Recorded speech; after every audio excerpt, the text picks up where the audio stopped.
Evolution is not a fact. The hypothesis, idea of abiogenesis is wrong. This is what I said to Sal.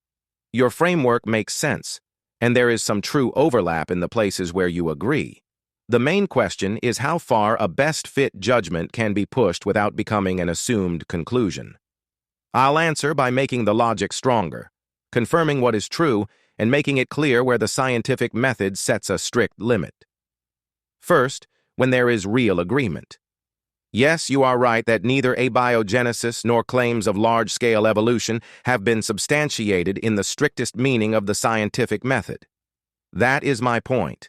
That is my purpose in pointing this out to the public at large.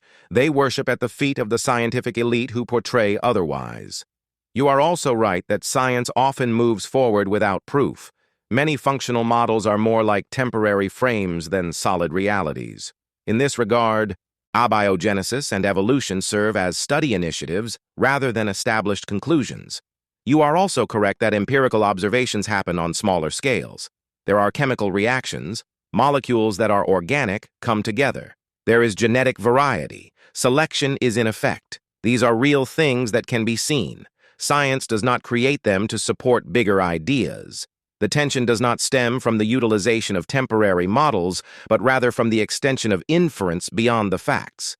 The key distinction between observation and extrapolation. Micro-level observations do not inherently validate macro-level conclusions. In science, it is necessary to demonstrate that a system is scalable rather than only assuming its scalability.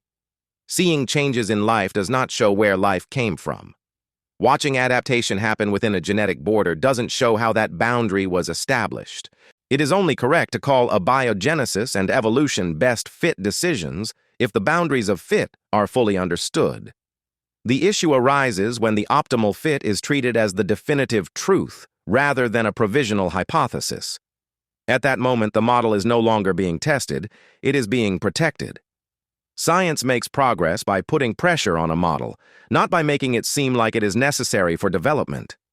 Does saying no to these models stop research? This is the most important claim to look at because it seems obvious but isn't always true. Yes, research does not necessitate a singular genesis narrative to advance. It needs questions that can be tested. I am providing an alternative to their myths. You may learn about chemistry, genetics, selection, ecology, and molecular machinery without having to believe that life came about by chance. Many successful research initiatives actually work without knowing where they came from. In the past, science made advances long before models of abiogenesis were established. Biochemistry, genetics, and microbiology are modern areas that don't need to prove abiogenesis to work. They depend on examining how systems work now, not how they are said to have come to be. What is research on stalls? This is when an original model can't be tested or criticized. If you keep saying, "We just need more time," or "the conditions were different after every failure," the model stops helping with tests and starts protecting itself.